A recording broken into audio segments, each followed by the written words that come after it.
Alan Jones, direct to the people, right across Australia.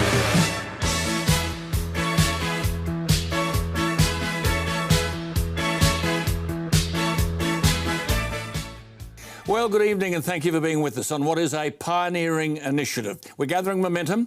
The responses to this new digital program have been from all over the world. Now, admittedly, in any new project, and this has never been before attempted in Australia, there will be some glitches, but last night we were almost glitch-free, and your enthusiastic and supportive responses are much appreciated. By the way, you can watch the program on the website, alanjones.com.au, or on YouTube. Now, just go to YouTube and search for Alan Jones Australia. Click onto the live stream link, and the point is you can watch it on your TV. But to do this, you access it through YouTube. You can also watch me through Facebook, but only via your computer or your mobile phone. But if you want to be on the lounge, you're a bit lazy like all of us, YouTube is the way. But everything starts on the website, alanjones.com.au. All the editorials are there and the programs, and you can make your comments as well. It is the new way. Well, talking about a new way is upon us, at least in New South Wales. McGowan is feeling the heat in WA about the denial of freedoms. Anastasia Palaszczuk seems to be all over the place. In fact, I've had some serious phone calls today from businesses about the Omicron case in Queensland and supposed close contacts. And the fear that because airlines are involved, because one case was from overseas, the airlines have now been named. This new Chief Health Officer in Queensland, Dr John Gerard, has previously been the Director of Infectious Diseases at the Gold Coast University Hospital. He needs to calm people down, banish alarmism. Daniel Andrews locked Melbourne down when there were 6 cases of coronavirus. Now he wants to be given credit for freedom when there are over 1,000 cases. Oh, yeah, the lockdowns worked, didn't they? Victorians punished with freedoms removed for no discernible benefit, but massive cost. I've been saying this week that we will not be the Australia we should be, a free and democratic society, if our freedoms don't come back. Dominic Perrottet, the New South Wales Premier, has led the charge on this. Can he be criticised for not doing more? I suppose so. But remember one thing. He's the leader of the Liberal Party in New South Wales, and in the Parliamentary Party and the Cabinet, he's surrounded by a horde of lefties. Many of them even wanted lockdowns at the first breath of Omicron. Just on that, can we have a bit of sanity? The ANU infectious diseases physician, world-acclaimed Peter Collignon, has been quite specific on this when he said this week, and I quote, "Case numbers should not be our focus. We should look at hospitalisations and deaths." He said, if you look at some of the predictions made earlier this year, and I'll tell you what, he doesn't hesitate in naming them. He went on the Burnett Institute in Melbourne. In particular, he said they were massively wrong. Isn't that cold comfort? Alarmism. Professor Collignon argued, with Omicron, could it get worse? Yes, it could. He said it probably spreads more, but we're not seeing any evidence in South Africa of massive numbers of immunised people being in hospital. We have to be careful not to overreact. He went on, if you look at the cases from New South Wales in the past week, the vast majority are in people who are under 40 and are therefore at much lower risk, and at much lower risk again if they are immunised. Professor Collignon, so he says, case numbers should not be our focus. Well, today, Dominic Perrottet in New South Wales leads the way again. This bloke is an outstanding and genuine Liberal Conservative.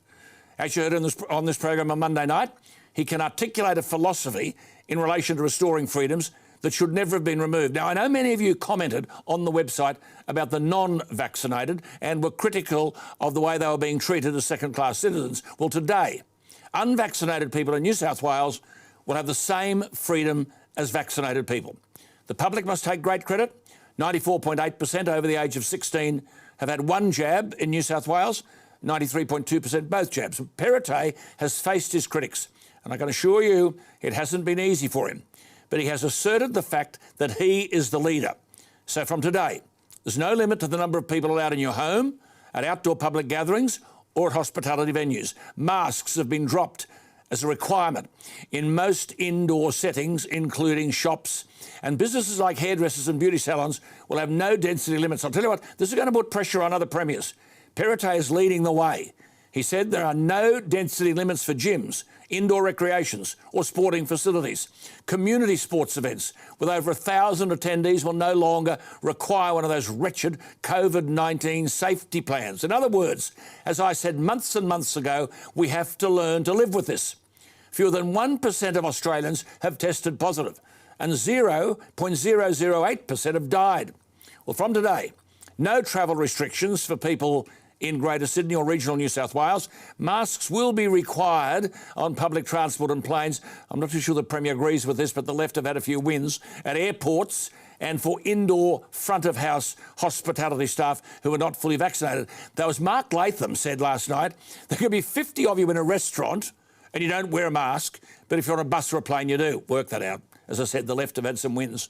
These wretched QR codes will be required for hospitals, aged and disability care facilities, gyms, places of worship, funeral services, personal services like hairdressers, sex services, pubs, small bars, registered clubs. You'll need your QR code. Music festivals will reopen with a 20,000 person limit, and international travellers who've not been fully vaccinated will need, of course, to quarantine for 14 days on arrival. But unvaccinated people will have the same freedoms as vaccinated people. At least Perrottet has silenced the alarmists. Is it a perfect answer? Certainly not. Are the authoritarian public health bureaucrats who've betrayed our values and who have advised government, will they still be looking over Perrottet's shoulder? But at least Perrottet refuses to demonise subgroups like the unvaccinated. He has to be congratulated for extraordinary courage in standing up to the crushing forces of bureaucratic and often ignorant public health authoritarians. Too many Conservatives in this country in the last 2 years have paid lip service to freedoms and choices that they're supposed to believe in but lack the spine to enforce. As one editorial said this week on Perrottet, you have shown yourself to be infinitely superior to the other premiers this nation is burdened with, and then it amusingly said, although we do admit that it's not a very high bar. But make no mistake, Perrottet's repetitive public utterances have shamed all other so-called leaders out of being global laughingstocks. Nonetheless, the mandatory vaccination requirements are in place. I'll talk to Pauline Hanson about that shortly. But it's interesting that in this very same week, the Prime Minister made a speech about the need for Australians to recover their freedom. Nonetheless, he didn't admit that the creation of an unconstitutional national cabinet led to the very crushing of freedoms that he now purports to oppose. He says vaccinations are not mandatory. But as Mark Latham said last night, thousands and thousands of Australians are losing their jobs for not being vaccinated. I'll look at that in a moment. The Prime Minister rightly argued that the left of politics, his words, might want to use pandemic power as, quote, a pretext for a more expansive government role and reach into society across economic, social and cultural domains, unquote. However, it's one thing to talk about smaller government and restoring freedoms. It's another thing to deliver. And I can assure you that the talk of smaller government is just rhetoric. Tomorrow, I will prove that point. Mr Morrison has argued that he favours freedoms like freedom of speech, but that's quite separate from, as the nation's leader, ensuring that those freedoms are real. As an editorial today points out, back in 2017, when there was talk of the coalition repealing an overbroad provision of the anti-discrimination laws hostile to free speech, Mr Morrison's response was to say, oh, I know this issue doesn't create one job, doesn't open one business. We need to hear the Prime Minister emphatically and repetitively on the values that underpin this country. It should be a central component of his election manifesto, because in the Australia of today, anyone who dissents from the leftist dogma is apparently guilty of hate speech or indeed racism. No democratic civil society can long survive in that environment. We must encourage open debate and a plurality of views debated in a civilised way. Dominic Perrottet has led the way today, albeit it's not perfect. But we need national leadership, as one writer says today, to energise an effective Australian platform for freedom, unquote. We don't have it. That is your job, Mr Morrison.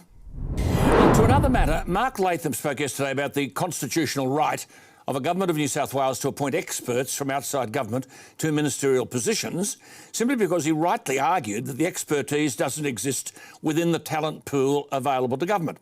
I have to confess I shake my head in alarm at the pull that the bureaucracy has over government ministers. We have in New South Wales a Planning Minister, Rob Stokes, a decent man, but decency is one thing, woeful judgment is another. As for the Resources Minister, Paul Toole, who came into Parliament in 2011, I wouldn't put him in charge of the tuck shop at your local school. But my point is this, Stokes has been in the Parliament since 2017, Toole 2011. When Barry O'Farrell campaigned successfully to win government in 2011 in New South Wales, he said, and I quote, there will be no more mining in water catchment areas. No ifs, no buts, a guarantee. Yet here we are more than 10 years on, and coal mining continues in Sydney's water catchment area. Now, make no mistake, I'm in favour of coal mining, but not in water catchment areas. An independent panel appointed by the Berejiklian government reported at the end of 2018, do you mind, that it was plausible that the Dendrobian mine, just west of Wollongong, could be responsible for the loss of 3 million litres of water a day from the Cordo and Avon dams. In fact, advisors to the New South Wales government for years have expressed concerns about water loss due to subsidence caused by mining. But Barry O'Farrell said, he reassured the people, he said Liberal governments, quote, "There'll be no mining in water catchment areas, no ifs, no buts, a guarantee." Illawarra Coal is a wholly owned subsidiary of BHP Billiton. It owns and operates the Dendrobian mine, which is a metallurgical coal mine and has been acknowledged to be in the Sydney water catchment area. Shouldn't that be the full stop? Aren't Rob Stokes and this fellow Toole aware of the independent panel appointed by their Liberal government, of which they were members, which found that the Dendrobian mine could be responsible for the loss of 3 million litres of water, that's 1.5 Olympic swimming pools every day, because of subsidence due to mining? Well, only last week, and this stuff always happens before Christmas, when governments and bureaucrats think there'll be no scrutiny, the New South Wales government have granted state-significant infrastructure status to this very mine. The proposal to extend the Dendrobian coal mine, state-significant. But in February, the state's independent planning commission rejected the company's plan to extract another 78 million tonnes of coal from the mine. The planning commission found that the project should be refused, quote, based on the potential for long-term and irreversible impacts, particularly on the integrity of a vital water drinking source for the Macarthur and Illawarra regions, the Wallumbilla Shire and the Metropolitan of Sydney. This is an independent planning commission report to the government. It said it is not in the public interest. Now, this dope, who's the Resources Minister, Paul Toole, would know nothing other than what the bureaucracy tells him. He said, metallurgical coal from the mine was essential for steel making at the BlueScope Steelworks. Well, I can't read either, because the Independent Planning Commission in February found that coal from the Dendrobian mine is, quote, primarily destined for other markets beyond the Illawarra region. That 77% of the coking coal from Dendrobian was exported out of the region. Well, now it's up to Rob Stokes, the Planning Minister. He will be the consent authority. He assures us the community will have its say. Why then has he made this thing state significant? 2 points emerge. It was a Liberal government's leader, Barry O'Farrell, who argued there would be no mining in water catchment areas, no ifs, no buts, a guarantee. So on that basis, Stokes has to say no. He was a member of that government. Secondly, there are dominant factions in the Liberal government who are arguing for the abolition of coal mining. Yet here is the same government granting state-significant infrastructure status to a mine that is not essential for the BlueScope Steelworks, and about which the government's own independent panel argued that such an extension of the mine could be responsible for the loss of 3 million litres of water a day. And yet this project has state-significant status. Does the left hand know what the right hand is doing? Would this stuff pass an ICAC investigation? Well, I suspect there's going to be a lot of election talk and election activity down the track, because if you exclude the Christmas holiday break, there aren't too many weeks between now and the next federal election. Pauline Hanson is the national leader of One Nation. I was at a function this week where prominent Australians shared their political views. One very notable Australian woman, highly intelligent, widely read and very respected, said that while she hasn't ever voted for Pauline Hanson, she admired her because she said plainly what she believed in, and she says it with passion and conviction. The follow-up comment was that with so many people in Canberra, you don't know what they stand for. Pauline Hanson has said she refuses to get vaccinated and put, quote, shit into her body. She was speaking earlier this month at a Business for Choice event at Ipswich in Queensland. She simply said she had taken that stance, quote, and that is my choice. She said, and let's make this clear, she said, I am not an anti-vaxxer, but I'm very careful of what I put into my body, unquote. Now, let's get a few things straight before we start. I'll be speaking to Pauline in just a moment. She has said she is not an anti-vaxxer, nor am I. For this program to promote freedom of speech, we must hear people's views and let people come to their own conclusions. In the Australia of today, the left don't want debate. They want to silence debate and intimidate people from offering a different viewpoint. Pauline Hanson told her audience that she had maintained a healthy lifestyle and that she believed that she would be jeopardising her health by getting the jab.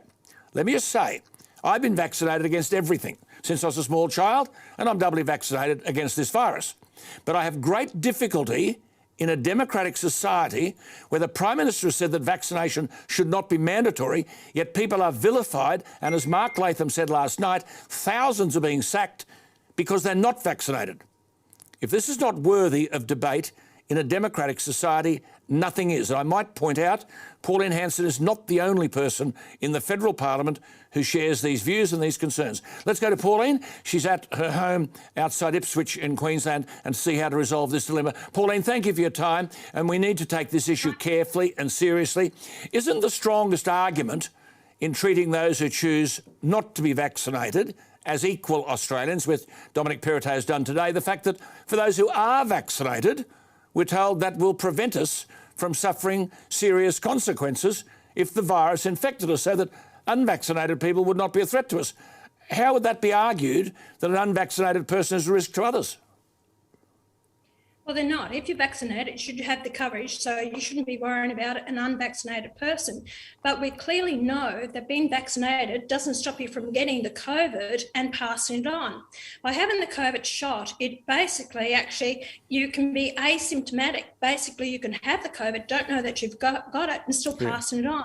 So what they're imposing on the people, shutting down borders, stopping our freedoms, stopping us from going somewhere. And the stupid part about it, Alan, is that here I have the health professionals, psychologists, psychiatrists and different ones who cannot be there for their patients, for their clients, and they can't even talk to anyone on the phone to give them a consultation unless they've been vaxxed. So you can't tell me this is about health issues. This is about become political.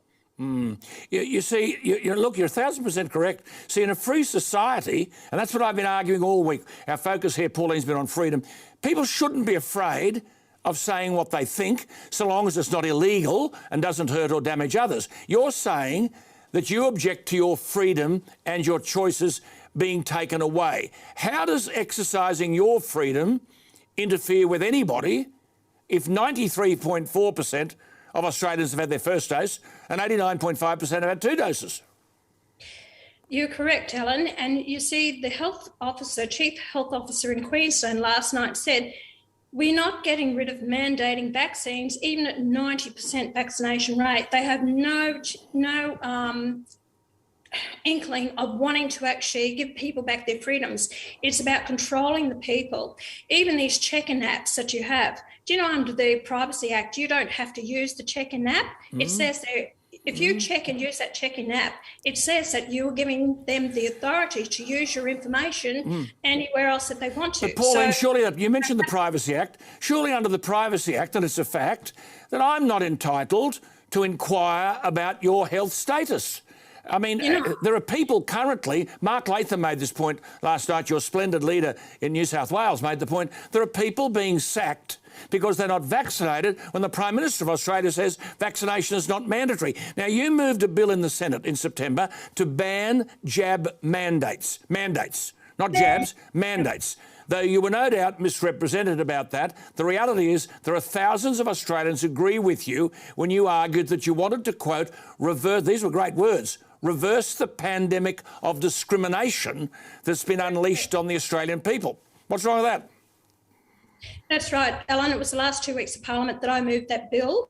We had no support from anyone. And then when I didn't get the bill up, I tried to get it to a Legal and Constitutional Affairs Senate committee to actually debate the bill, give the Australians the opportunity to actually debate the bill and send in their submissions. Do you know, Penny Wong went out of her way to stop that bill getting up, and I lost it by 1 vote in the Senate, that it never got up. 3 times I tried. I was devastated that they didn't want to give the Australian people their opportunity to have their say.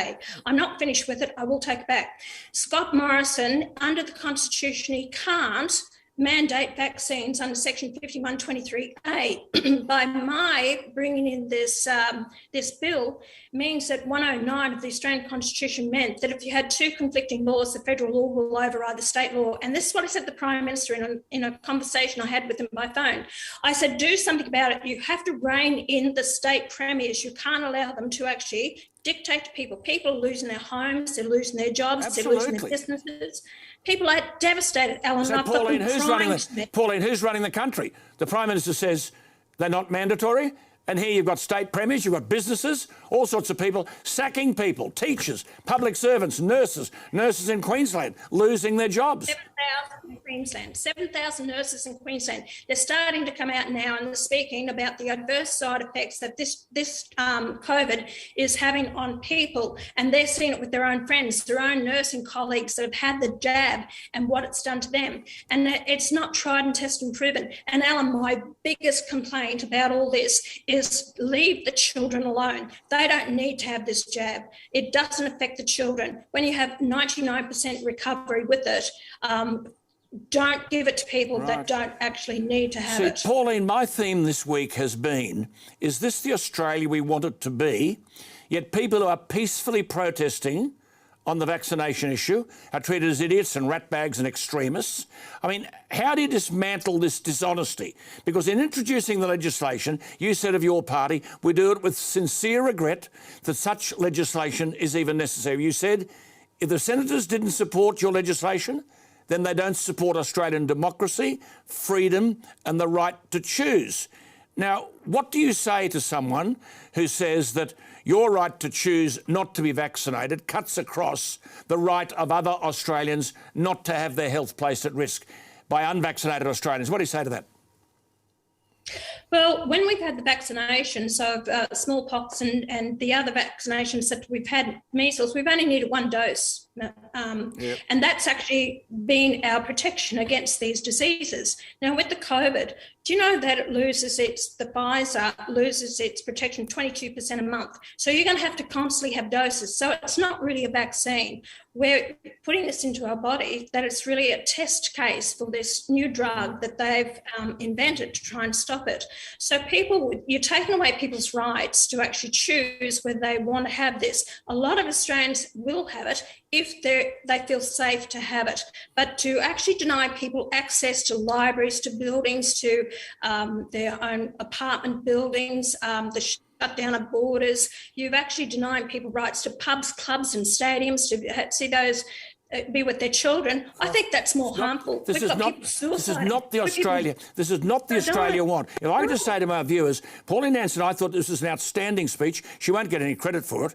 She said she's not against the Australian people in what she's doing. She said, we're here to wield the power of the Australian people. We have no right, she said in the Parliament, to take away their rights.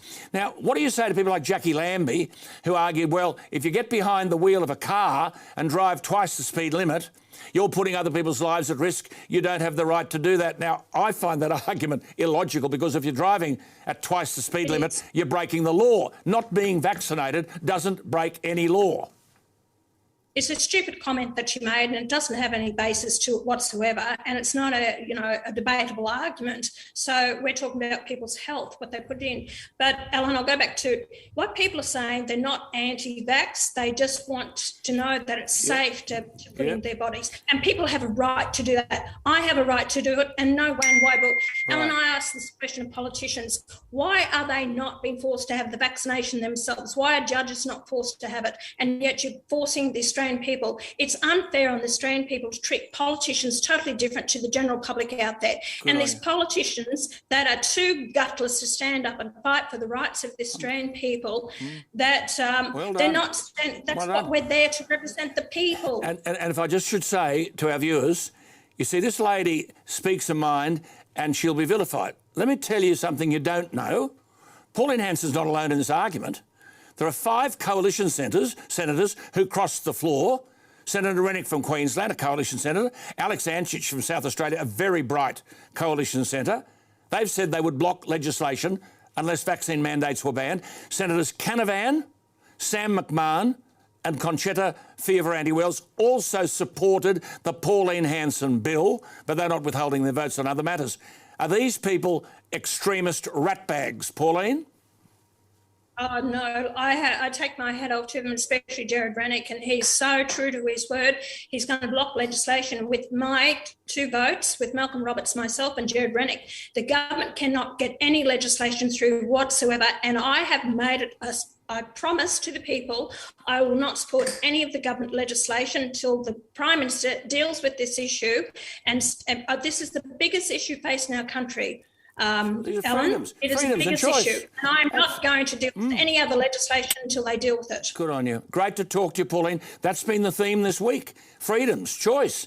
Are we a democratic society or aren't we? Thank you for speaking your mind. People may not agree, but you're entitled to that view. This was the lady, remember, in Australia who several years ago couldn't even get a hall to speak in because she had a particular viewpoint. We've got to be better than that. This is not the Australia that we want tomorrow to be. Anyway, if you've got a view, go to the website, alanjones.com.au. There's room to make your comment there. We'd love to hear from you. Pauline, fantastic stuff. We'll catch up. Have a wonderful Christmas, you and James and the whole team, and we'll see you down the track. Congratulations on your new show. I'm so happy for you. Thank you. And thank you for the cartoon, by the way. Pauline put a cartoon together for us. We're not going to play it tonight, but it's on my Facebook page where she's congratulated us on the new program, and it's very funny. Just go to the Facebook page and see the cartoon. Thanks to Pauline Hanson and James and the team there. Well done, Pauline. All the best. Thank you for joining us tonight. Back after this.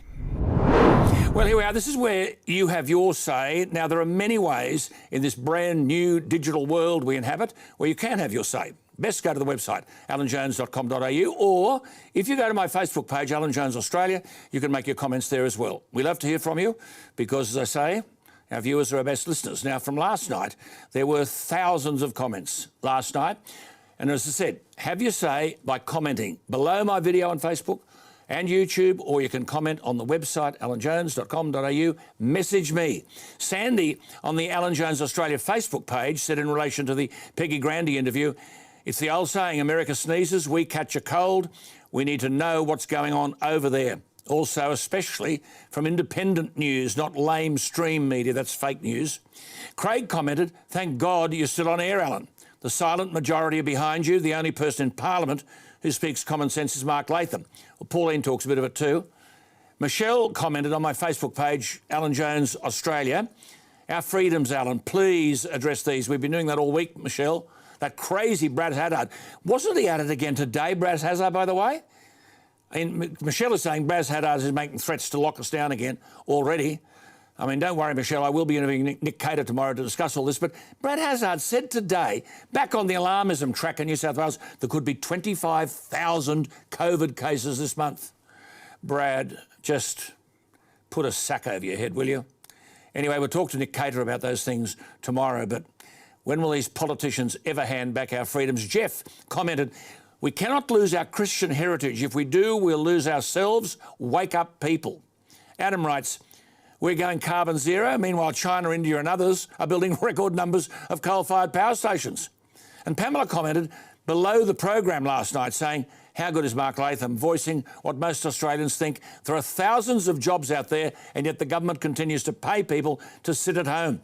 It has to stop now. So thank you for all those comments. There's many more of them. We read them all. They're in their thousands, and we are grateful. My viewers are my best researchers. Now, look, as you know, I've been asking this week whether the Australia we know today, and I made this point to Pauline, is the kind of Australia we want Australia to be. China focuses our attention significantly. That is another story. But are we handling the Chinese challenge consistent with our best interests? Two things are certain. China is not going to go away. And China, as an international power, is not likely to get weaker. Self-interest would dictate that we become less dependent on China. As Matt Canavan said on Monday, start manufacturing our own stuff, start seeking other markets. But it is valid to argue that in grappling with China, it's a bit like the big kid in the playground. Do they play the bully because we give way to them? You might recall a couple of years ago, I raised the issue of the young Queensland University student, then 20, Drew Pavlou, an outstanding philosophy student at Queensland University who had campaigned responsibly about the university's tight links with the Chinese Communist Party. He actually led a protest in 2019 in support of Hong Kong democracy activists. He was assaulted by men who gave every impression of being heavies working for the Chinese state. He was then targeted by a torrent of online hate and death threats from, quote, patriotic Chinese students, unquote. China's Consul General in Brisbane praised the violence. That is, violence towards those supporting Hong Kong democracy. Violence towards a 20-year-old, Drew Pavlou, and the China's Consul General praised the violence. Where was our government? Nowhere to be heard. The young man sought to seek a protection order against the Consul General through the courts. His safety was further threatened. China's state media vilified him, which virtually gave official blessing for the thuggery to continue. And why wouldn't it, if government remains silent, like it does about Black Lives Matter, like it does about flying the terrorist flags in our country?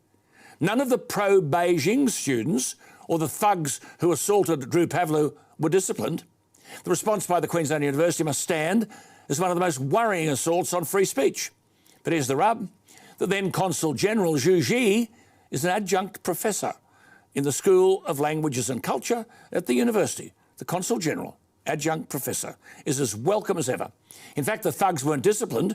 Drew Pavlou was for his protests and for his social media posts in which he criticised the university's ties with Chinese government institutions. In fact, the University of Queensland, via its disciplinary board, delivered a 186-page document detailing 11 charges against the young undergraduate. What he was accused of, harassment and bullying, was precisely what the university and its disciplinary board were itself engaging in, harassment and bullying. They threw the book at him because the university obviously wanted to counter criticism of its China links. The young man was suspended from study. It should be noted the Chinese government has funded at least 4 courses at the University of Queensland, including China's role in strengthening responses to global security challenges. It has a Confucius Institute. Queensland University runs courses in Chinese policy, music and language. And at the time, the university's Vice-Chancellor was a senior consultant to Beijing's global Confucius headquarters and a member of its powerful governing council, responsible for more than 500 institutes operating in universities and schools across the world. So, a foreign authoritarian government through a Confucius Institute seems to be playing a role in determining the curricula to be taught on an Australian campus. Where is the Australian government?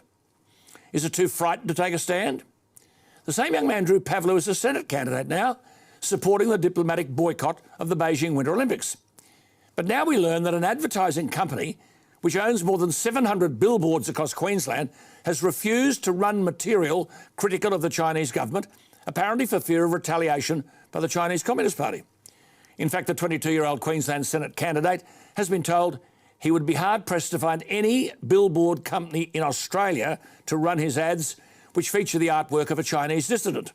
Mr Pavlou argues that he'd been phoned by a salesman from the outdoor advertising company and told they would not run, quote, anything to do with anti-Chinese communism or anti-Winter Olympics, and he shouldn't take it personally.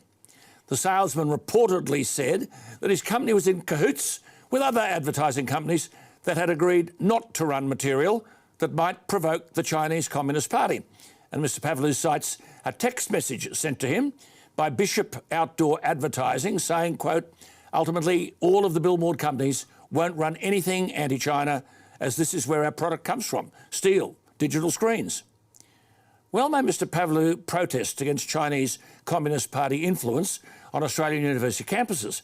But doesn't he make a point that we've reached a strange place where Chinese pressure can dictate what goes on billboards in an Australian election campaign? After all, Mr Pavlou was supporting the diplomatic boycott of the Beijing Winter Olympics, precisely the position announced by Scott Morrison last week, that we won't send government officials to the Winter Olympics. But how extraordinary that the same billboard companies who blacklisted his campaign have put up advertisements promoting a Chinese state-owned bank, the Chinese Communist Party-controlled Chinese Construction Bank. I ask the question again, is this the kind of Australia we want Australia to be? Sometimes you lose in this world, not because you're beaten, but because you don't fight. China have every right to exist and to seek to serve their national interest. But we have every right to criticise where their behaviour is in conflict with our values. Here's a young 22-year-old who has the courage to fight and speak out, a courage not exhibited by his own national government. Well, I said earlier, every politician seems to be on the campaign trail, which includes the former deputy leader of the Labor Party and a regular guest on my program. But for the first time, live and digital, so with an election looming, the Shadow Education Minister, Tanya Plibersek, joins me from Sydney. Tanya, thank you for your time. Our website, I should tell you, went down the first night because there are over, 350,000 people wanting to access the program. So there's a big audience out there. Now, there are always two aspects, aren't they, to an election campaign? What a government has or hasn't done and what an opposition promises to do. Given that you're a very prominent opposition spokesperson and we'll be talking to both sides, how would you rate the Morrison government and its leadership? Well, what leadership, Alan? I mean, you've got a Prime Minister that's never there when you need him. He's loose with the truth. He's made all sorts of commitments that he hasn't kept, promised all sorts of things that he hasn't delivered. He's always there to take credit. He's never there to take responsibility. You were in government talking about responsibility during the global financial crisis, and Labor was smashed for its profligacy. People still recall pink bats, cash for clunkers, and the debt ceiling being raised. What will Labor's strategy be re the response to the coronavirus, where fewer than 1% of Australians contracted the virus, 0.008% have died, and we're heading towards $1 trillion worth of debt? Do you build on that debt or do you attempt to retire it? Well, we absolutely have to responsibly pay down that debt over time, Alan. But don't forget, this government had already doubled debt and doubled the deficit before coronavirus hit, long before coronavirus had hit. And then on top of the fact they'd already doubled the debt and doubled the deficit, they got rid of the debt ceiling. They didn't deal with the Greens to get rid of the debt ceiling. And then with the COVID-19 response, you see the fact that they've done things like paid $20 billion to companies that actually saw their profits increase during COVID-19. They've, the dodgy land deal, they've paid 10 times more for the land than they should have, the sports rorts, the car park rorts. And just today, we see an analysis that shows that they've paid about 4 times more in grants to coalition seats than to Labor seats. I mean, this is taxpayers' money, Alan. It's not Scott Morrison's re-election fund. This is taxpayers' money that they pay so that every Australian gets a good school, a good hospital, roads to drive on, the things they need for this to be a strong country and have a good quality of life. It's not an election campaigning fund for Scott Morrison, the taxes that you pay. We'll come back to, Labor will always be more responsible with spending taxpayers' money. We'll come back to retiring the debt. Am I right in arguing that you will lift the maximum childcare subsidy rate to 90%, and that'll be for every family earning less than $530,000? Now, does that mean that 90% of childcare costs will be rebated, or does this rebate scale down as the income goes up?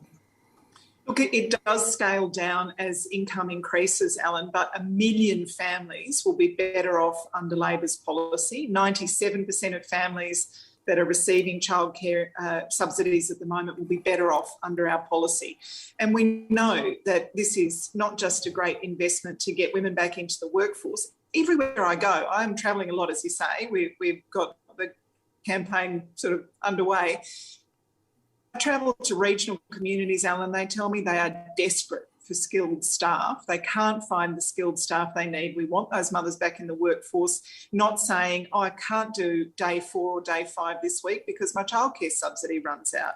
So it's good for mums, and we also know that it's good for children to get that before school education that helps them be school ready when they actually start kindergarten. But Tanya, isn't it a reality, though, that when the rebates increase, childcare costs go up? Now, yes. How do you stop that? Very careful. No, you're quite right, Alan, to identify this as a problem. Any subsidy that you put into a system can sometimes just be a straight subsidy to the person providing the good or service. You have to be very careful. And that's why we would ask the Productivity Commission to look at the whole childcare subsidy system, to design a strong system that sees any extra money that government's putting in going into the pockets of parents and making sure that childcare is good quality and more affordable, not just subsidising the profits of private childcare providers. But to be credible, shouldn't this program be fully costed before an election? I mean, it is. Yeah, it is. I read your policy and it wasn't costed. The Parliamentary Budget Office has costed this policy. It comes in at about $6.2 billion over the forward estimates. The Parliamentary Budget Office is independent. It's doing the work, for us that would do the same work if it was the Liberals in opposition, and they work it out with all of the information from the government departments. So these are the most credible, most robust costings that we can provide.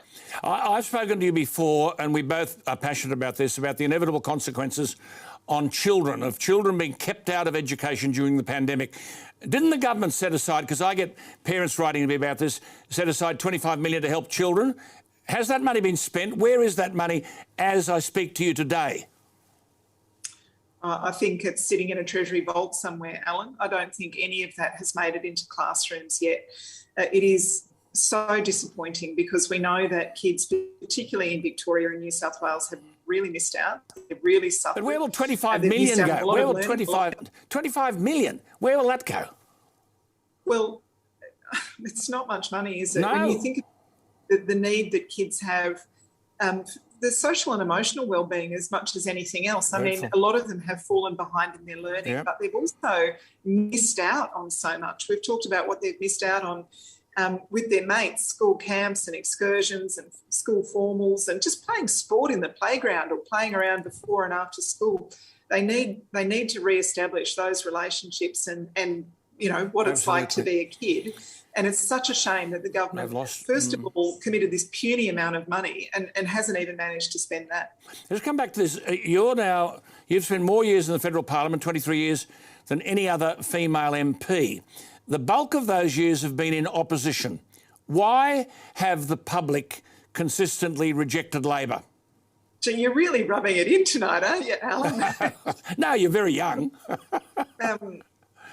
I think we need to do a better job at reminding people of the values that Labor has, that if you work hard, you get decent pay, you work harder, you get paid better. You've got a secure job, a good school for your kids, TAFE and university when your kids get a bit older, a good hospital system, aged care that treats people with dignity so that they can retire with dignity and respect. Our values, I think, are consistent, but we haven't always communicated that as well as we should. No. You've talked about equality and women being treated equally. I must say many men would hope that they were treated equally and that they didn't differentiate. But when you say treated equally, does it mean paid equally? Which are they not? Are there instances where a woman is doing identical work to that of a man and getting paid less? Yeah, Alan, Australian women don't want special treatment. They just want equality. Yes. And sadly, there are still instances where women are being paid less than men for doing the same work, particularly in the private sector. If you look at an industry like finance, that's where the gender pay gap is biggest. And I think it's no coincidence that that's where the industry that makes the most use of pay secrecy clauses as well. So you can have two people on executive levels that don't know. Doing basically the same work that are paid differently. But it's also across industries. Like if you look at a job like early childhood education and care, that is responsible, difficult, long hours, physically draining, intellectually challenging. I really don't think if this was more equally men and women, that people would be getting paid $22 an hour to do this work. It is hard. They're very valid point. They're very valid points. They're very valid points. Does it minister to the dignity of a woman if she gains preferment because she's a woman rather than on ability? I mean, you won that pre-selection for the seat of Sydney against a red-hot field when you're about 28. You were chosen by pre-selectors on merit. How do you achieve a gender balance in Parliament? Because I think it is important we hear the views of women. But how do you achieve that? Well, Alan, look, the simple truth is if all these decisions were simply made on merit, the parliament would be a different place already. I think if merit was the deciding factor, it would already be half female, because we know that half the brains and half the talent and half the capacity for hard work is in half the community, which is female. So I think this argument about, talent or capacity being the deciding factor, I agree with that. I think there are so many talented women that get discouraged because of the environment, because of the high level of conflict. They perceive it as a workplace that's a pretty, frankly, awful workplace. I think we need to change that to make it a more appealing place for women and men, to make it healthier and a better example. Your parents came here in the 50s. They were refugees after the Second World War. They would have thought, like many refugees, this was a magnificent place. But now, many of the freedoms that they were so excited to see, which were denied them until they came here, in this marvellous country, many of those freedoms are being taken away.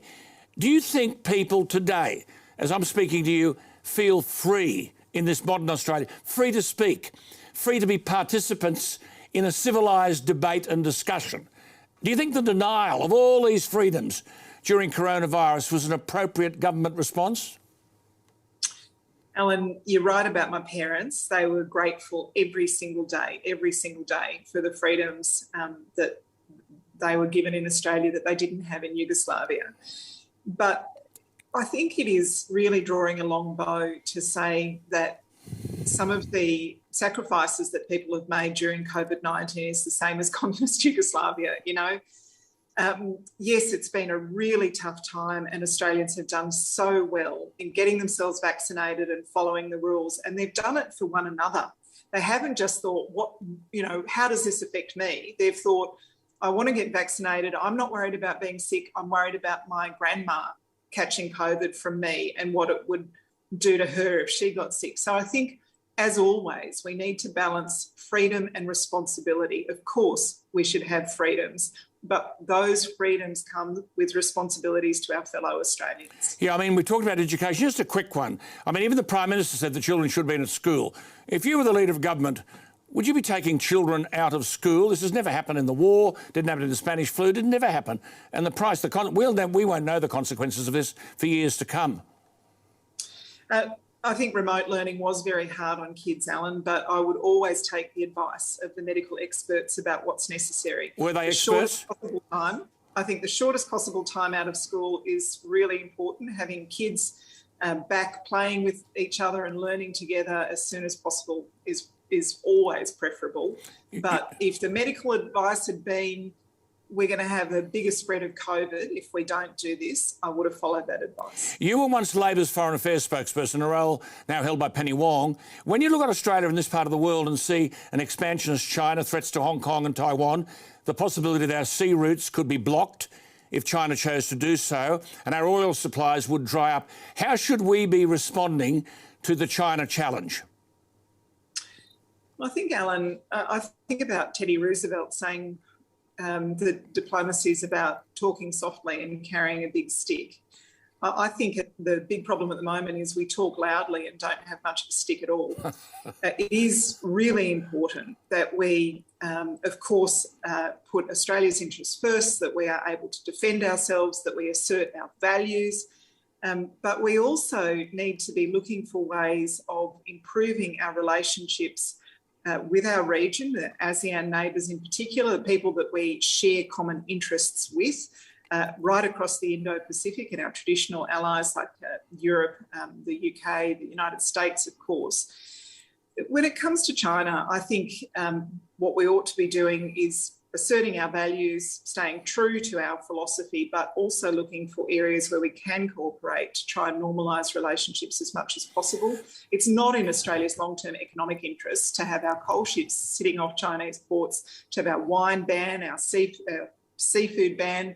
We do need to re-establish connections here. Just finally, because we'll be able to talk about this in more detail during the course of the campaign, you're the Shadow Education Minister. We've touched on that, but only today we learn, according to new data from tests for the National Assessment Program, Literacy and Numeracy, that 1 in 5 teenage boys is semi-literate in high school. that boys are twice as likely as girls to struggle with reading and writing at the age of 15, that 1 in 10 girls and 1 in 5 boys had failed to reach the minimum standard for writing after 9 years of education, and that in writing 21% of boys and 10% of girls fell below the national standard, meaning they couldn't punctuate sentences, spell simple and common words, or write a story in paragraphs.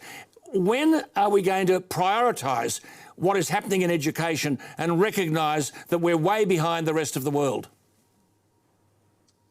Well, Alan, this is one of the reasons that I chose the education portfolio. I want every Australian child to get a great education, no matter where they live, no matter their family background.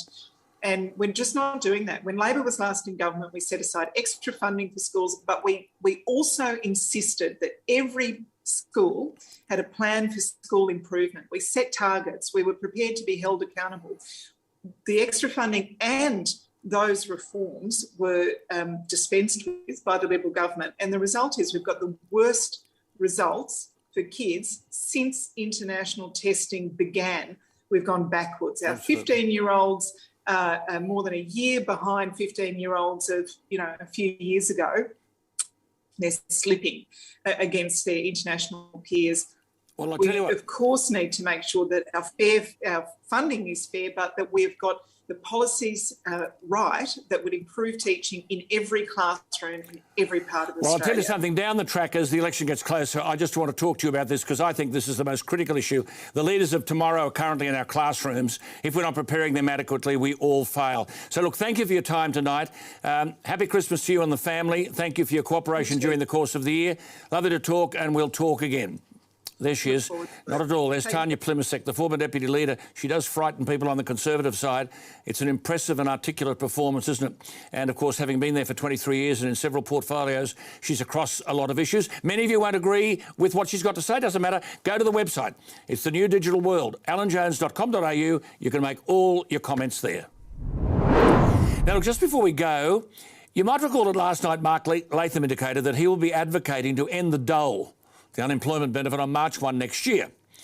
I've asked over and over again, how can there be labour shortages everywhere, and I mean everywhere, hospitality, agriculture, general duties, when almost 1 million Australians are receiving job seeker and youth allowance payments, 988,391 to be precise.